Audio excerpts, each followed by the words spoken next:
घंटे और एक पूरा का पूरा सब्जेक्ट। ये सिर्फ एक एग्जाम नहीं है, ये तो एक रेस है, नॉलेज, स्ट्रैटेजी और टाइम के खिलाफ। आज हम फिजिक्स के इसी चैलेंज को डिकोड करने वाले हैं और ये समझने वाले हैं कि ये असल में टेस्ट क्या करता है। तो सवाल ये उठता है कि भाई फिजिक्स जैसे इतने बड़े यूनिवर्स को सिर्फ 3.25 घंटे में कोई कैसे टेस्ट कर सकता है? ये अपने आप में एक बहुत बड़ा सवाल है ना? और इसका जवाब वो छिपा है इस एग्जाम के डिजाइन में ही। और देखिए, इस एनालिसिस के लिए हम कोई हवा में बात नहीं कर रहे हैं। हमारे सामने है इंटरमीडिएट एनुअल एग्जाम 2025 का बिल्कुल असली फिजिक्स का पेपर। तो जो भी बात होगी वो इसी के आधार पर होगी, जिससे हमें इसे समझने का एक सॉलिड बेस मिले।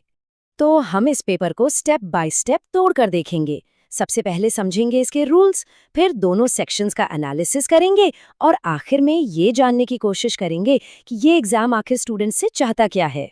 किसी भी गेम को खेलने से पहले उसके रूल समझना सबसे ज़रूरी होता है, राइट?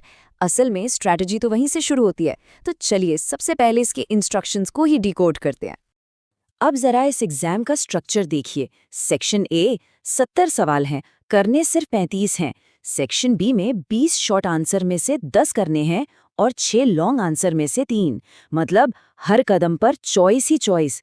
ये सिर्फ नॉलेज का टेस्ट नहीं है, ये टेस्ट है सही सवाल चुनने का। और नियम काफ़ी सख्त हैं। पढ़ने के लिए 15 मिनट एक्स्ट्रा तो हैं, लेकिन जवाब उतने ही देने हैं जितने पूछे गए हैं। अगर सेक्शन ए में ज़्यादा कर दिए तो बस पहले 35 ही चेक होंगे। और ओएमआर शीट पर वाइटनर, लिक्विड, ब्लेड कुछ भी इस्तेमाल करना बिल्कुल मना है। मतलब कोई गलती की गुंजाइश नहीं है। चलिए अब आते हैं सेक्शन ए पर। इसे सिर्फ एक फिजिक्स टेस्ट समझना भूल होगी।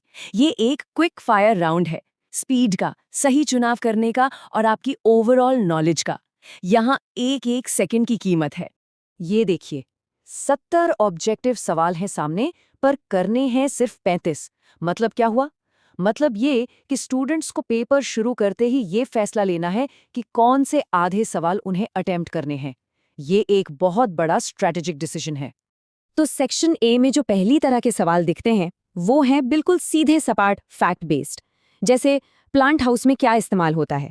जवाब है इंफ्रारेड रेज।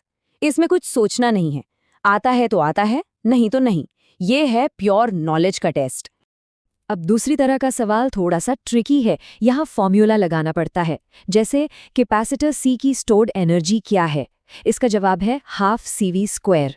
अब यहाँ सिर्फ फॉर्मूला रटने से काम नहीं चलेगा, उसे पहचानना और सही जगह लगाना भी आना चाहिए। और तीसरी कैटेगरी है कॉन्सेप्चुअल अंडरस्टैंडिंग की। सवाल है इक्विपोटेंशियल सरफेस और इलेक्ट्रिक लाइंस ऑफ फोर्स के बीच एंगल कितना होता है? सही जवाब है 90 डिग्री। अब ये ऐसी चीज है जिसे रटा नहीं जा सकता। ये फिजिक्स के प्रिंसिपल्स की डीप अंडरस्टैंडिंग को टेस्ट करता है। तो ये तो हुई सेक्शन ए की बात। अब गियर बदलते हैं और चलते हैं सेक्शन बी की तरफ। यहाँ पर गेम बदल जाता है। अब रट्टाफिकेशन से काम नहीं चलेगा। यहाँ बताना पड़ता है क्यों और कैसे। और ये स्लाइड बहुत अच्छे से दिखाती है कि डिफिकल्टी लेवल में कितना बड़ा जंप है। एक तरफ सवाल है फैक्ट्स क्या है, और दूसरी तरफ कंपाउंड माइक्रोस्कोप की वर्किंग समझाओ और उसकी मैग्नीफाइंग पावर का एक्सप्रेशन भी निकालो। जमीन आसमान का फर्क है ना? तो जो शॉर्ट आंसर वाले सवाल हैं उनका मकसद साफ है। क्या कोई किसी कॉम्प्लेक्स आइडिया को कम शब्दों में बिल्कुल क्लियर तरीके से समझा सकता है? 20 में से 10 सवाल करने हैं, हर सवाल 2 नंबर का। यहाँ प्रिसिजन इज द की।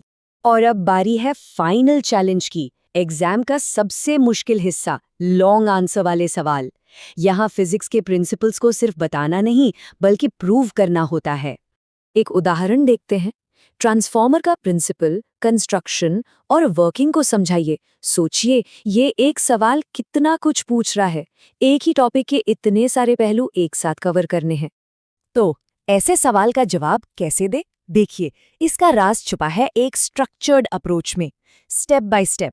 पहले प्रिंसिपल बताओ, फिर कंस्ट्रक्शन, उसके बाद वर्किंग मैकेनिज्म और आखिर में अगर पूछा है तो मैथमेटिकल डेरिवेशन भी दो। ये एक पूरी कहानी सुनाने जैसा है जिसका हर हिस्सा अपनी जगह पर फिट होना चाहिए। तो इस पूरे विश्लेषण के बाद हम वापस उसी बड़े सवाल पर आते हैं।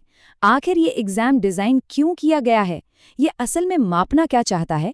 और ये तो तय है कि ये सिर्फ किताबी ज्ञान से कहीं आगे की बात है। ये चार्ट, ये पूरी कहानी बयां कर देता है। जरा देखिए, 50% मार्क्स, आधे नंबर, सिर्फ सेक्शन ए यानी ऑब्जेक्टिव सवालों से आ रहे हैं। इसका सीधा मतलब ये है कि आपकी स्पीड और सही सवाल चुनने की काबिलियत ही आपका आधा रिजल्ट तय कर देती है। और ये चार्ट ये इस एग्जाम का असली सीक्रेट खोलता है। टोटल 96 सवाल सामने रखे गए हैं, पर जवाब देना है सिर्फ 48 का, एग्जैक्टली आधे। तो मतलब ये एग्जाम जितना नॉलेज टेस्ट कर रहा है, उतना ही ये डिसीजन मेकिंग भी टेस्ट कर रहा है। ये जानना कि क्या छोड़ना है उतना ही जरूरी है जितना ये जानना कि क्या करना है। तो 3 घंटे की मशक्कत, कैलकुलेशंस और डेरिवेशंस के बाद एक सवाल दिमाग में घूमता है कि ये एग्जाम आखिर किस एक चीज का असली टेस्ट है, नॉलेज का, स्ट्रैटेजी का या फिर एंड्योरेंस का। शायद ये इन तीनों का ही एक परफेक्ट कॉम्बिनेशन है।